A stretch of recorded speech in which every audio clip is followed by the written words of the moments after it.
Ya, kembali lagi di Orba Podcast. Kali ini saya bersama dengan seorang aktivis. Ya, beliau ini aktivis yang concern dan eh, fokus pada isu-isu masyarakat adat. Nah, pada pertemuan kali ini, podcast kali ini kita akan bicara seputar masyarakat adat juga, khususnya yang berada di Kabupaten Sintang. Nah, mungkin boleh memperkenalkan diri dulu, Bang. Silakan. Terima kasih kepada masyarakat Sintang khususnya dan lebih terkhusus kepada masyarakat Ansok. Saya nama Antonius Antong, biasa dipanggil Ya. Antong. Eh, Sekarang saya masih menjabat Ketua Aman Kabupaten Sintang periode kedua. Periode kedua ya, Bang ya. Periode kedua. eh, Periode pertama dari 2016 sampai 2021. 2016, 2021 dilanjutkan Lanjut 2021, 2022, 2027. sampai 2027. Oke. Jadi Bang Antong, kenapa gitu mulai apa ya gimana? Apa sih misinya sendiri atau ada idealisme apa sih gitu sampai harus berbicara soal masyarakat adat ini Bang Antong sangat concern sekali gitu. Eh, yang pertama-tama memang kita dimandatkan oleh organisasi AMAN, Aliansi Masyarakat Adat Mhm. Nusantara, eh, sesuai dengan mandat organisasi. Memang kita lebih konsen kepada perjuangan advokasi dan perjuangan masyarakat adat. Nah, masyarakat adat adalah eh, masyarakat yang memang sesuai dengan mandat undang-undang itu memang kita sudah apa namanya oleh negara ini kita diakui Oke. secara undang-undang ya. Tetapi implementasi bagaimana masyarakat adat ini bisa diakui ini kan harus diteruskan oleh perjuangan-perjuangan bersama. Oke. Perjuangan bersama di mana masyarakat adat yang uh, memang harus dimulai dari masyarakat adat sendiri itu mendorong pengakuan. Kalau negara sudah mengakui, saya pikir masyarakat adat memang harus menunjukkan diri mereka sudah merasa ada di negara ini. Nah, tetapi banyak kondisi di tempat lain, bahkan di Kabupaten Sintang sekalipun masih ada masyarakat adat itu belum tahu dia sebagai masyarakat adat. Oke. Definisinya seseorang bisa dikatakan sebagai masyarakat adat gimana, Bang? Yang pertama minimal ada Kriteria. lima kriteria masyarakat adat. Yang pertama dia punya wilayah adat, Mhm. wilayah tempat tinggal mereka dan punya wilayah wilayah kerja, wilayah wilayah usaha, wilayah Wilayah di wilayah mana mereka hidup lah di ya. mana mereka hidup. Pertama, yang kedua mereka punya sejarah. Oke. Mereka punya sejarah bahwa mereka mereka sudah dari nenek moyang tahu asal usul mereka ada di situ. Oke. Jadi sejarah misalnya Ansok misalnya ya, Ansok itu masyarakat Ansok mestinya tahu mengapa kita ini disebut Kampung Ansok. Mhm. Mengapa kita disebut masyarakat adat Ansok. Nah, itu harus bisa diceritakan sejarah Kampung Ansok sendiri. Ya. Yang ketiga, kita punya lembaga adat atau hukum adat. Oke. Punya lembaga adat, punya hukum adat yang mengatur masyarakat adat itu sendiri. Mhm. Nah, uh, masyarakat adat ini sebenarnya sudah ada sebelum negara ini merdeka. Ya, itu ya catatan Sudah penting. catatan penting Tapi ya. kadang masyarakat juga tidak sadar kalau dia itu sebenarnya bagian dari masyarakat adat. Nah, itu dia. Kemudian kriteria berikutnya. Yang keempat, mereka uh, tadi sejarah, wilayah, hukum Hukum. adat, punya benda-benda yang bisa menunjukkan mereka Identitas adatnya. identitas, ya, Ya. identitas adat. Misalnya ada tempat keramat, misalnya ada benda-benda adat, benda-benda peninggalan leluhur misalnya. Hmm. Nah, itu yang keempat. Nah, yang kelima, mereka mampu mengorganisir diri dan bisa memperkuat eh, sebagai masyarakat hukum adat yang tergabung dalam sebuah kelembagaan. Nah, dan itu bisa diimplementasi dalam bentuk pengakuan, dalam arti kita punya pengakuan baik oleh negara maupun oleh kabupaten maupun oleh masyarakat adat sendiri. Oke, ya betul. Nah, itu Seperti kalau kemerdekaan negara itu harus diakui negara lain. harus diakui negara lain. Masyarakat adat juga harus diakui sama negaranya sendiri. Betul. Ya.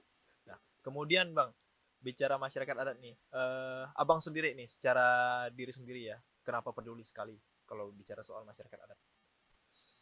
Saya sebetulnya tadi sudah saya gambarkan lewat ini mandat organisasi pertama. Yang kedua, Mungkin karena Abang juga sebagai saya sebagai bagian dari masyarakat adat. Nah, Dan saya tinggal di kampung adat, tinggal di kampung dan merasakan kehidupan masyarakat adat. Dan penting kita mengorganisir diri, memperjuangkan hak-hak masyarakat adat itu perlu diakui oleh negara ini. Itu mengapa ini menjadi hal penting, bahwa selama ini kita mau dikatakan ada undang-undang yang sudah mengatur, tapi kan belum ada secara administrasi kita belum kuat. Oke. Secara dokumen kita belum kuat. Nah, makanya penting lewat adanya dukungan kelembagaan adat itu yang concern bicara soal adat. Ya. Itu demi mendukung atau memperkuat identitas kita, pengakuan kita sebagai masyarakat adat dan wilayah-wilayahnya gitu ya. Ya. Oke. Nah, kalau Bang Antong nih kan udah 2 periode nih sebagai ketua aman di Kabupaten Sintang gitu. Menurut Abang tuh gimana sih gambaran nih situasi masyarakat adat di Kabupaten Sintang secara umum lah sampai hari ini gitu? Masyarakat adat yang ada di Sintang ini kan pertama belum seutuhnya mau mengakui diri sebagai masyarakat adat. Oke, kenapa tuh? Nah, yang pertama karena ini kan pergeseran zaman, pergeseran situasi. Oke. Pergeseran situasi politik, pergeseran situasi ekonomi dan lain-lain. Dan kan itu mempengaruhi tentang gerakan masyarakat adat dan gerakan lingkungan juga.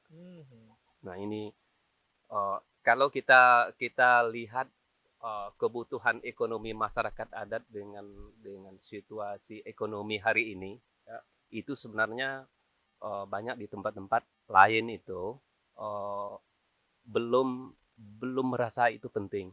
Oke, karena tidak ada dampak langsung. Tidak ada dampak langsung. Contohnya misalnya di Ansok ya, kalau kita mau cerita tentang Ansok, masyarakat hukum adat Ansok, kita ini kan dalam kawasan ya. Oke. Kawasan.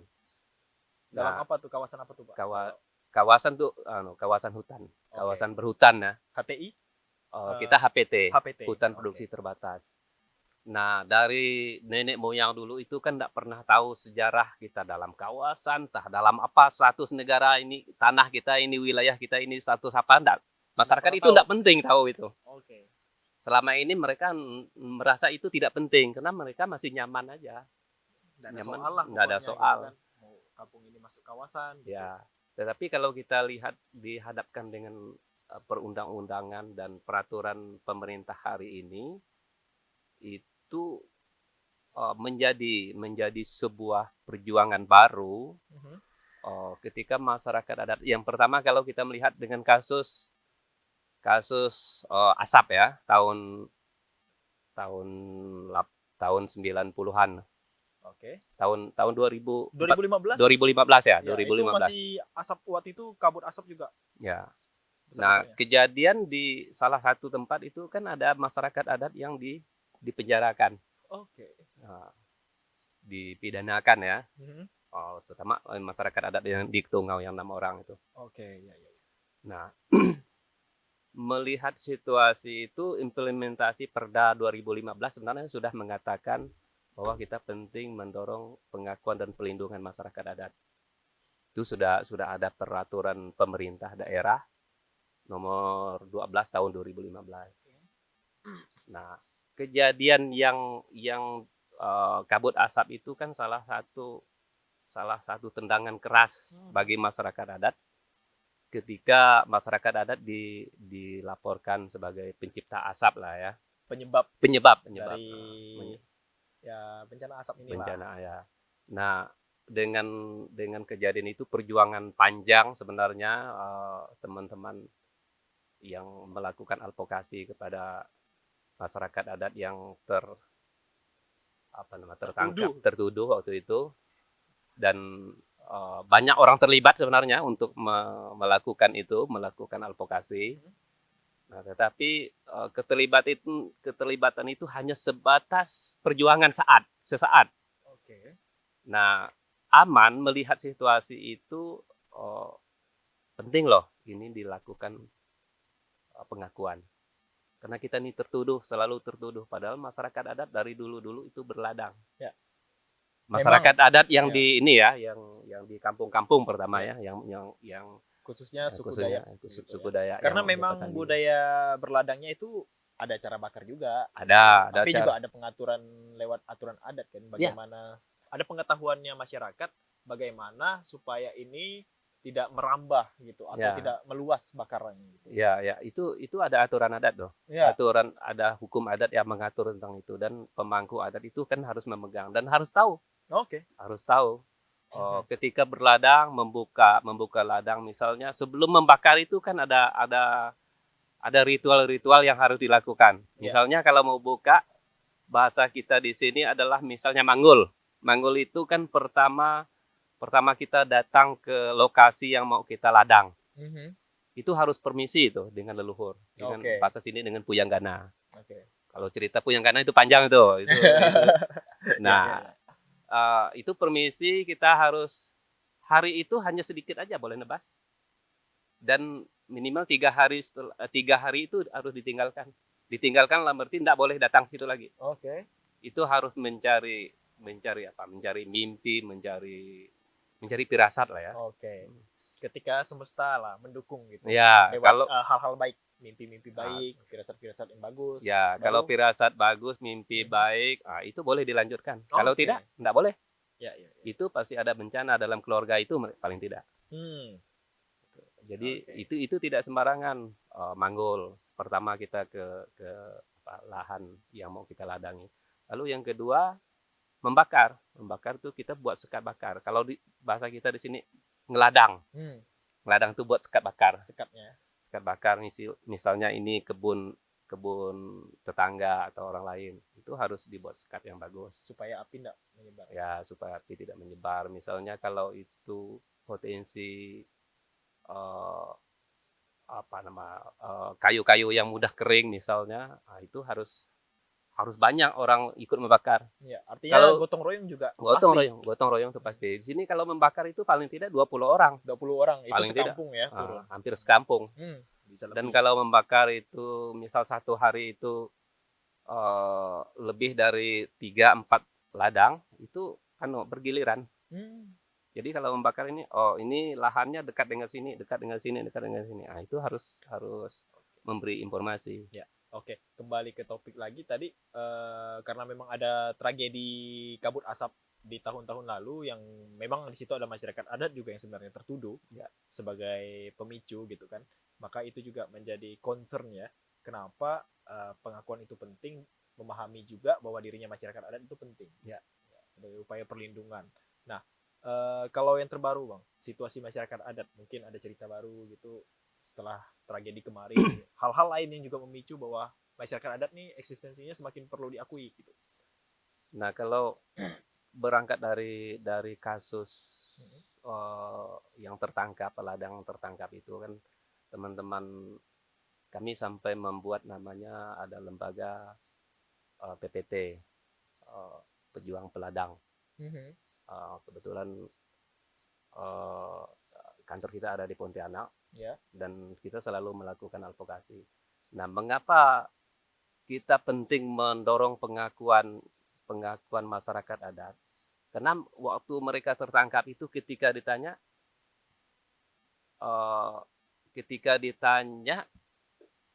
mereka itu ternyata masuk dalam HGU loh.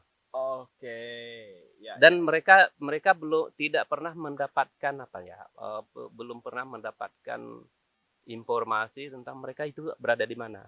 Padahal itu kampung mereka sendiri kan. Mereka bahkan tidak tahu itu wilayah kampungnya adalah HGU gitu ya. Tanpa pengetahuan masyarakat tiba-tiba oh ini udah HGU aja, saya taunya bisa tahu dari mana kalau Anda enggak beritahu, Ya, kayak gitu ya, kan ya. intinya gitu. Nah, ya menarik. Ada di suatu waktu kebijakan juga ternyata tidak merata diketahui sama masyarakat, khususnya yang di daerah Ya, gitu, ya, lokal gitu, yang di tapak gini. Ini kadang apa ya, sosialisasi rendah ya. bicara soal itu ya. Soal ini, berapa banyak sih wilayah-wilayah di Kabupaten Sintang yang sudah dapat pengakuan masyarakat adat gitu? Eh, yang sudah mengajukan permohonan untuk mendapatkan pengakuan itu sudah lebih dari 15 saat Lebih ini. dari 15. Tapi yang sudah di SK-kan oleh Bupati Sintang saat ini hanya 3 ya. Ada di 3 desa. Tiga kampung. 3 kampung ya. Tiga, Oke. tiga kampung. 3 masyarakat adat. 3 MHA, 3 Oke, masyarakat hukum adat. Oke. Nah itu sudah di SK-kan oleh Bupati itu tahun 2020. Mhm. Nah saat ini tiga-tiganya sebenarnya 4 ya, tapi satu masih ditunda. Tiga-tiganya itu sudah sampai ke pengakuan hutan adat. Oke, itu desa mana aja? Itu di Sepauk itu desa Desa Nangapari, Kampung Silit. Mhm. Di Tempunang ini ada Desa Riambatu. Mhm. Kampungnya ada 3 kampung di sana, Lebuk Lantang, Lanjau, sama Mulas. Oke. Nah, Benua Kencana ini ada 1 kampung, Kampung Ansok. Oh ya. Jadi 3 yang sudah mendapatkan SK. Nah, yang lain ini masih menunggu proses. Nah, menunggu prosesnya sebenarnya masyarakat ingin sekali itu dipercepat. Tetapi ketika ditanya kepada panitia MHA, dan kebetulan itu rata-rata yang terlibat di panitia itu kan banyak pemerintah ya. Oke. Nah, Iya, tetapi ketika mau melakukan percepatan itu adalah lagi-lagi itu anggaran. Oke. Anggaran melakukan verifikasi, validasi dan sebagainya. Iya. Nah, juga sebenarnya masih ada juga kelemahan di tingkat pengusul ya. Kenapa tuh? Yang pertama pemetaan wilayah. Oke.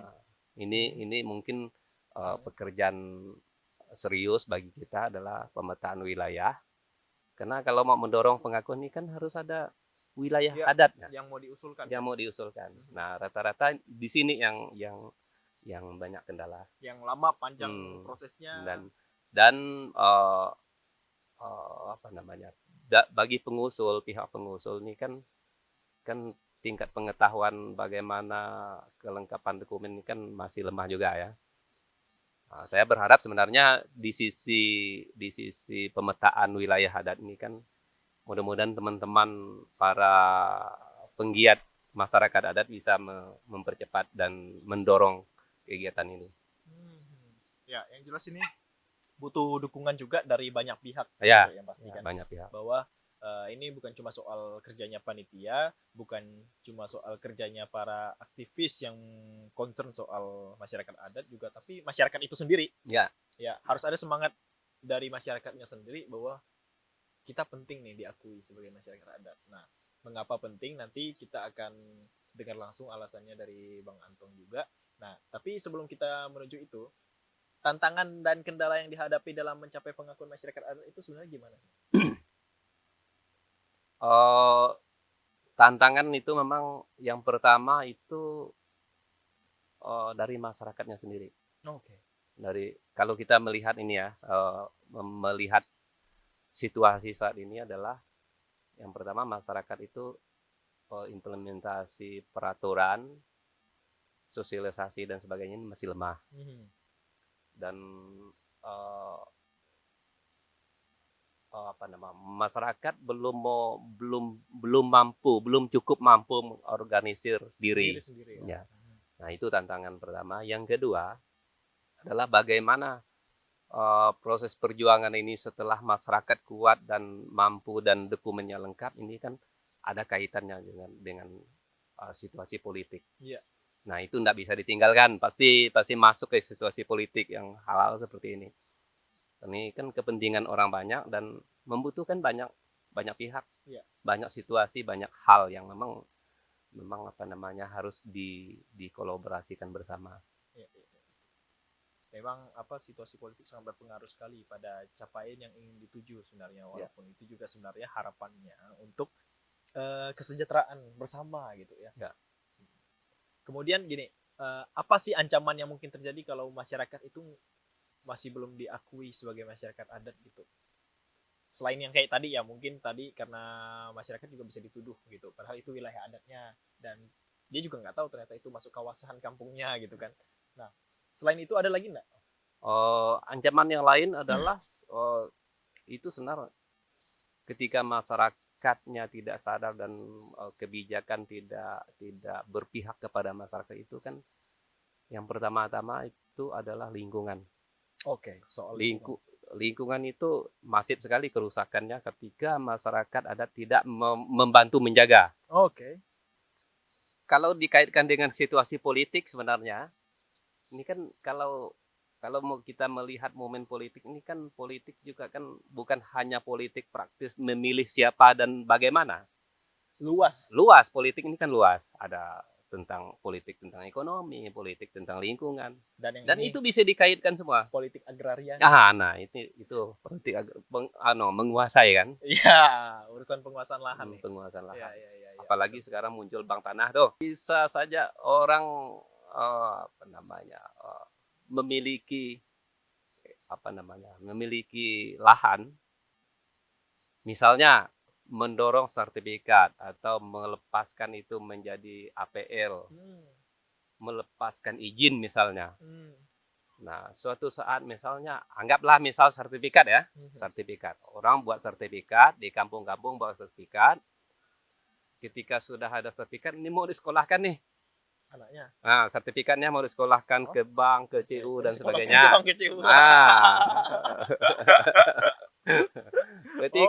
Ketika sudah disekolahkan, mendapatkan dana, lalu tidak bijak menggunakan keuangannya, kan bisa saja sertifikat itu dimiliki pihak lain kan, dan itu kan tidak mungkin bank itu mengurus tanah-tanah yang di kampung nih, pasti dilemparkan ke pihak lain. Aku jadi sebenarnya mau nyinggung soal ini nih, yang kemarin program pemberian sertifikat tanah itu malah takutnya jadi senjata gitu, karena gini ya, masyarakat dimudahkan mengakses sertifikat tanahnya, oke, satu sisi baik gitu. Tapi satu sisi lain, ketika masyarakat itu tidak pandai mengendalikan ini, tidak mengetahui pentingnya aset ini, malah kayak gitu disekolahkan, disekolahkan, dananya dapat, tapi bukan untuk hal-hal yang fundamental, tapi hal-hal yang sifatnya konsumtif. Habis begitu aja, tanahnya hilang, duitnya habis gitu. Satu saat yang sama gitu kan. Nah, itu menjadi belati bermata dua gitu ya, pisau bermata dua gitu kan. Ya bisa nusuk ke depan. Kalau kita lihat kan banyak di kawasan yang sudah diberikan izin, sudah dilepaskan izin tuh kan, itu kan banyak masyarakat adat yang jatuhnya berkuli di tanahnya sendiri.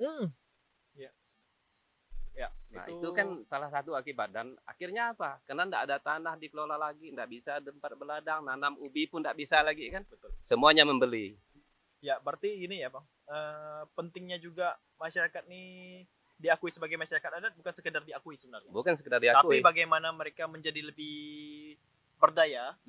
Bagaimana mereka memahami tentang pengelolaan lingkungan, terutama tanahnya, gitu kan. Karena kita berbicara sekarang itu bukan perang senjata lagi. Kalau bicara masyarakat adat ini perang kebijakan. Apalagi soal agraria.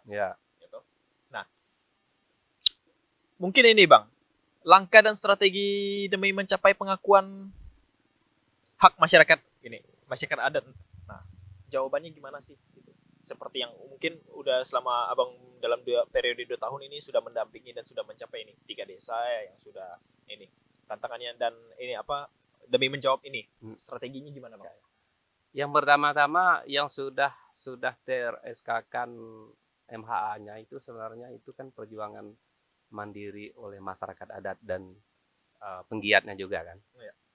Nah, ini belum muncul campur tangan teman-teman pemerintahan desa yang notabene dalam pemerintahan yang paling bawah ya.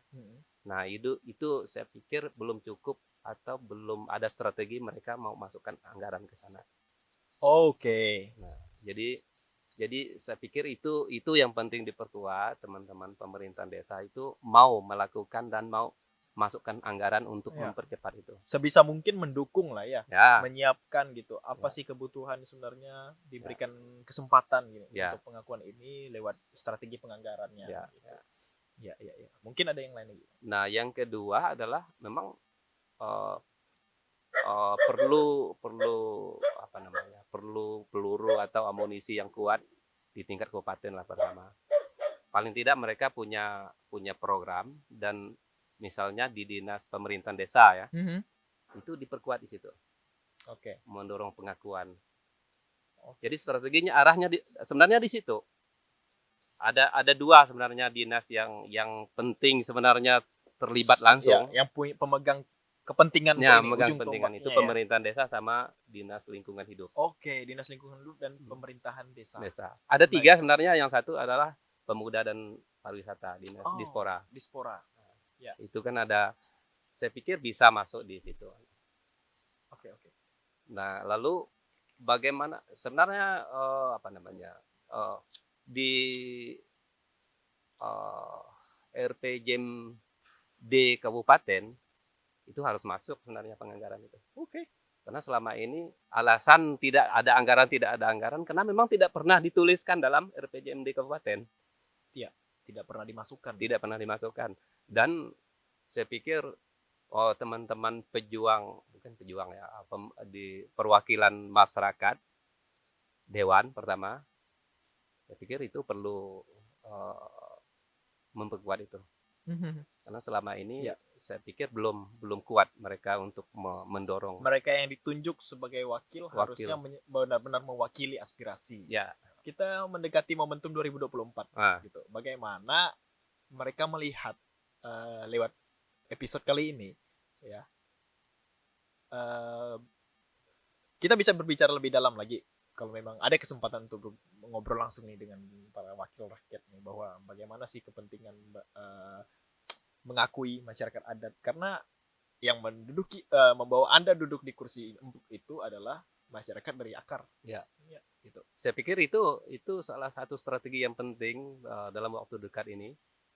Teman-teman yang di perwakilan masyarakat di apa namanya di gedung yang paling nyaman itu harus serius diskusikan itu. Iya. Gitu. Dan saya pernah diundang sebenarnya untuk bicara tentang masyarakat adat di kantor dewan. Tapi itu kan perjuangan sudah lama sebenarnya. Tapi itu kan para elit politik yang sudah berkarat di situ. Ya. Ini kan hanya karena mau mendekati, bersuara. Ketika baru 1 tahun 2 tahun diam, tidak ada pergerakan, tidak ada. Dekat penghujung mulai lagi. Itu selalu begitu. Itu namanya politik. Ya, itu demi mendukung keberlanjutannya gitu ya. Katanya. Oke. Ya, supaya teman-teman yang duduk di bangku empuk dan teman-teman yang sekarang bekerja di ladangnya mengetahui nih pentingnya pengakuan masyarakat adat nih. Selain tadi soal yang pertama itu tadi soal ini udah tertuang dimandatkan lewat undang-undang. Lalu apa nih alasan berikutnya? Kenapa kita penting untuk diakui? Dan itu sudah dituangkan dalam perda. Jadi implementasi perda ini penting. Jangan sampai perda dibuat menghabiskan anggaran sekian banyak, tapi tidak jadi apa-apa. Nah, dengan alasan tidak ada anggaran lagi nanti. Tidak ada anggaran lagi nanti, padahal kan sudah ada perda. Lalu pentingnya juga adalah bagi masyarakat adat kan perubahan situasi bermacam-macam, situasi politik, situasi lingkungan, situasi ekonomi ini kan mengancam sekali keberadaan masyarakat adat. Misalnya situasi ekonomi misalnya. Kalau di sini misalnya rata-rata orang noreh atau menyadap karet, harga karet jatuh, kan mereka harus mencari jalan lain, alternatif lain. Apa yang harus dibuat di masyarakat adat yang pertama di wilayahnya. Nah, artinya ini bisa mengubah situasi. Jangan-jangan ke depannya harga karet tidak ada, sementara di sini sudah rata-rata kebun karet. Lalu datang ini pertambangan, kami ini butuh kehidupan, butuh hidup nih. Betul. Nah, serahkan wilayah ini kepada pertambangan. Ya, betul. Jadi adanya pengakuan juga sebenarnya sebagai upaya untuk tata kelola yang baik ya, terutama soal aspek ekonomi dan lingkungan. Ya. Kalau masyarakat itu tidak punya hak dan wilayah adat yang diakui, gitu, masyarakat juga bisa jadi apa ya? Kadang tidak ada pilihan juga sih kenapa masyarakat harus memilih jalan ini gitu. Ya, Harus bekerja di tambang, Ya. harus bekerja di perusahaan, gitu Ya. kan? Ya. Karena ya tidak ada upaya atau apa ya? Tidak ada pilihan lain gitu sebagai penunjang kehidupan mereka, ekonomi gitu kan, karena tidak ada pengaturan juga di situ. Ya. Terus eksploitasi jadi meningkat. Ya. Nah, eksploitasi lingkungan jadi meningkat. Jadi bicara soal masyarakat adat, wilayah adat itu erat hubungannya dengan lingkungan. Ya. Pasti itu sebenarnya yang kalau kita lihat situasi banjir yang ada di Sintang itu kan hanya kota Sintang itu sebagian kecil aja terkena dampak. Yang dampak pertama adalah masyarakat di hulu sebenarnya. Banjirnya enggak di hulu. Enggak di hulu, di hilir, di Sintang misalnya. Tetapi wilayah dan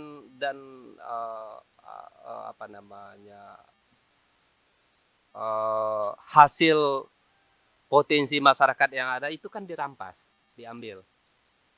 Nggak tahu bencana banjir di Sintang, tapi yang merampas hutan di Hulu Melawi, Hulu Kapuas sana, itu berapa triliun duit yang dibawa pulang keluar. Ya, mungkin dari kayu, dari emas yang itu juga. Sintang itu hanya terkena dampak, tapi duitnya kemana?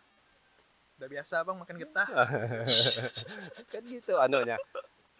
Jadi, tapi masyarakat kan begitu-begitu aja kan?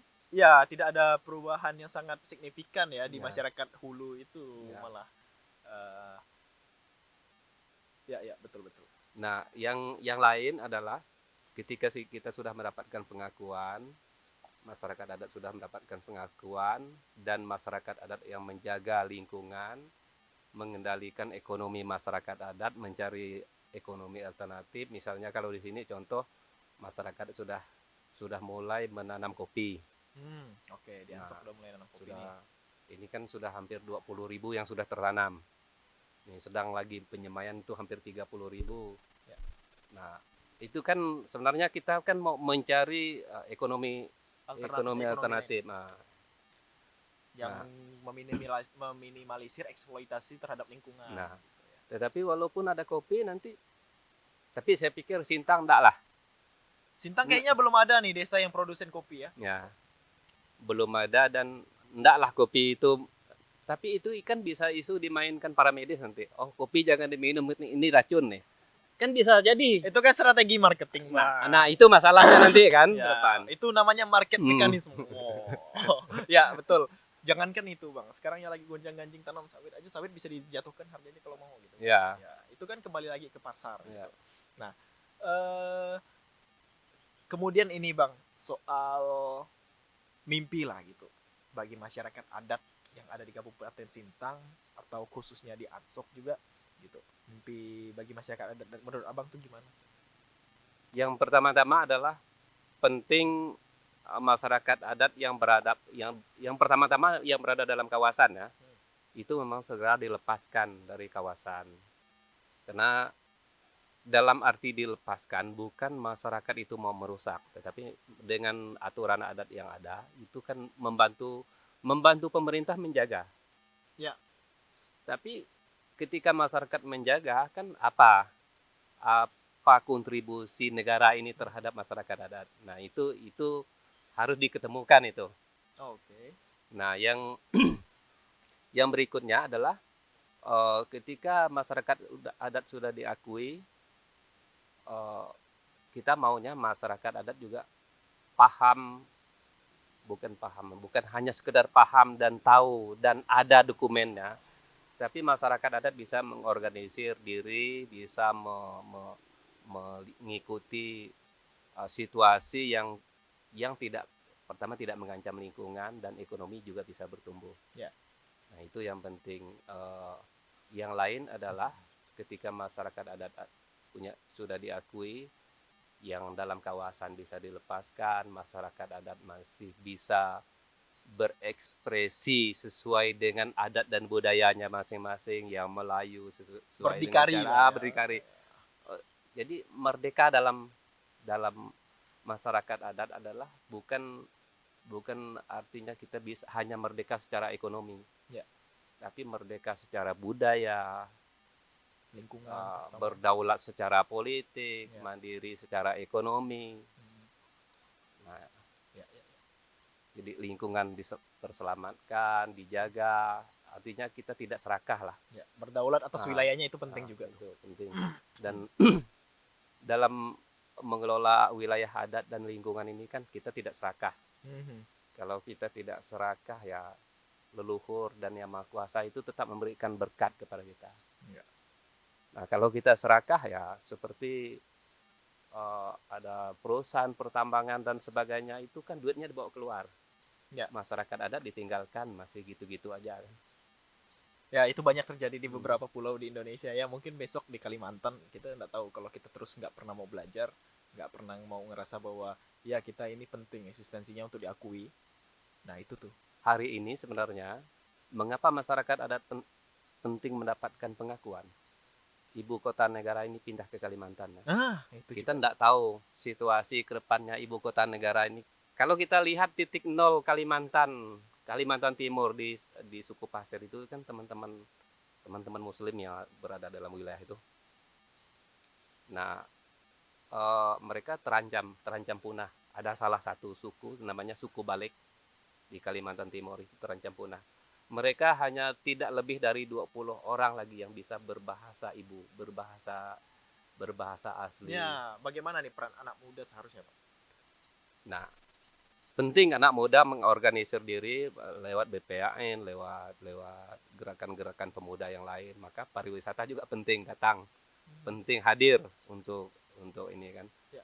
Nah, salah satu misalnya menjaga bahasa ibu. Kemudian menjaga tanaman obat-obatan. Nah, itu sebenarnya banyak. Nah, di Sintang itu sudah berdiri 2 sekolah adat untuk mendorong bagaimana peran pemuda itu hadir dan mereka menjadi menjadi jambatan generasi ya. Ya. Betul. Nah, itu yang pentingnya. Kita buat sekolah adat. Kalau bisa kita masuk dalam kurikulum pendidikan. Oh ya, itu penting tuh. Jadi muatan lokal itu bukan sekedar masak-masak. Ya. Tapi ya benar-benar bicara soal muatan lokal. Ya. Betul. Jadi apa ya? Jadi kalau kayak gini ya Bang, aman tadi ada disebutkan juga BPAN. BPAN ini apa? BPAN ini kan dulu. Barisan Pemuda Adat Nusantara. Oke. Barisan Pemuda Adat Nusantara, mereka juga sayapnya aman. Oke. Nah, jadi kerja-kerja aman, mandat organisasi dan sebagainya, program kerja dan sebagainya itu yang mana yang dikerjakan oleh teman-teman BPN, mereka yang kerjakan. Oke. Jadi Mereka juga ada peran. Mereka peran penting malah. Oke. Itu mereka yang peran penting untuk bagaimana menjadi jembatan nih. Antara Pengimbang. generasi yang Ya. sudah itu sama generasi yang kan ini atau gimana? Kalau kita lihat misalnya kalau 10 tahun yang lalu itu masih bisa kita mendengarkan orang berbahasa dengan dilantunkan. Oke, atau dalam penyebutan lokal apa? Sastra lisan lah. Kalau dalam bahasa lokal disebut apa? Banyak namanya, ada bejandih, menganak, pantun, bermain, bejali. Nah, itu 10 tahun yang lalu itu masih bisa kita dengarkan, tapi sekarang jarang sekali kita mulai mendengarkan. jarang. Dan ini penting menurut saya, anak-anak muda tampil mengambil peran ini menjadi jambatan. Ya. Nah, itu salah satu bisa jadi bahan ajar dalam sekolah adat.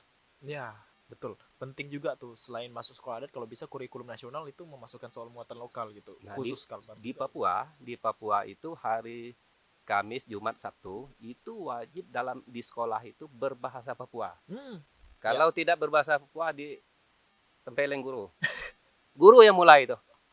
Itu dituangkan dalam peraturan gubernur. Yang penting muridnya tidak disandra, Pak. Enggak, itu memang sudah diatur dalam peraturan gubernur kan? Ya, betul. Nah, itu hal yang baik gitu. Dari upaya menjaga bahwa jangan lupa identitasmu sebagai masyarakat adat. Gitu. dimanapun kamu berada gitu kan. Ya. Nah, mungkin ini ada enggak call to action gitu. Ya, mau ngajak teman-teman lah dalam mungkin melestarikan eksistensi ini sebagai masyarakat adat juga lingkungan. Bagi teman-teman yang akan menyaksikan, Bang. Call to Eh, actionnya gitu. Mengajak apa gitu. Ayo budayakan balik kampung contohnya. Ya. Ya, yang pertama-tama saya mau mengajak teman-teman organisasi lain, proyek pemerintah maupun NGO, mari kita bergerak bersama untuk bagaimana memperkuat ini, mendorong peraturan, memperkuat perda ya, implementasi perda. Nah, yang lain adalah kita di gerakan itu ada namanya ilmu pulang kampung. Oke. Nah, ilmu pulang kampung ini bahasanya begini. Bukan berarti kita nih punya pendidikan sarjana S1, S2, S3 itu tidak boleh bekerja di luar. Boleh. Boleh. Tetapi dalam momen misalnya Natal, Pasca, Gawai, pulang ke kampung. Bawa ilmu yang baik dari luar itu datang ke kampung. Ini kalau ini bisa dimunculkan, bisa dilakukan, itu luar biasa loh masyarakat adat. Ada ilmu baru, Ya. ada hal-hal baru dari luar yang artinya tidak mengurangi situasi yang ini ya, misalnya tidak merusak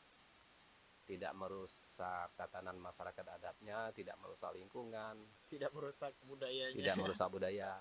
Tetapi Dan- ilmu pulang kampung adalah misalnya bekerja di perusahaan jagung misalnya, Iya. petani jagung di luar misalnya. Iya. Dia harus bisa membawa ilmu bagaimana sih bercocok tanam jagung yang benar. Yang lebih optimal. Misalnya itu. Lewat pengetahuan yang didapat di Nah, luar gitu. ya, Jadi ilmu pulang kampung. pulang kampung itu untuk membangun desa dengan dengan cara yang kamu bisa. Ya. Nah, gitu. Lewat pengetahuan yang kamu dapat di luar, Ya. dapat kamu bagikan untuk kampungmu sendiri, lalu membangun kampungmu. Ya. Ya, itu yang paling penting, Pak. Jadi khusus bagi teman-teman muda yang di luar ya, itu pesannya adalah ilmu pulang kampung itu boleh diterapkan gitu. Mungkin itu aja kayaknya untuk podcast kita kali ini, Bang. Terima kasih udah banyak sharing Siap. juga soal masyarakat adat. Semoga misi-misi kita ke depannya untuk mendukung eksistensi masyarakat adat dan pengelolaan lingkungan yang baik dapat terwujud dan didukung oleh berbagai pihak, khususnya para pemegang kebijakan ya, para stakeholder ini. Karena mereka Pengelolaan lingkungan berkeadilan. ya berkeadilan. Bukan hanya lestari tapi berkeadilan. Oke, sekarang lestari tambahan berkeadilan. Nanti untuk khusus Sintang yang akan Ya. mengerti gitu ya. Nah, sekian Orba Podcast kali ini. Terima kasih Bang Antung udah menyediakan waktunya. Nantikan episode-episode berikutnya dengan narasumber lain, dengan isu-isu yang lain. Sampai jumpa di episode-episode yang lain. Terima kasih semuanya.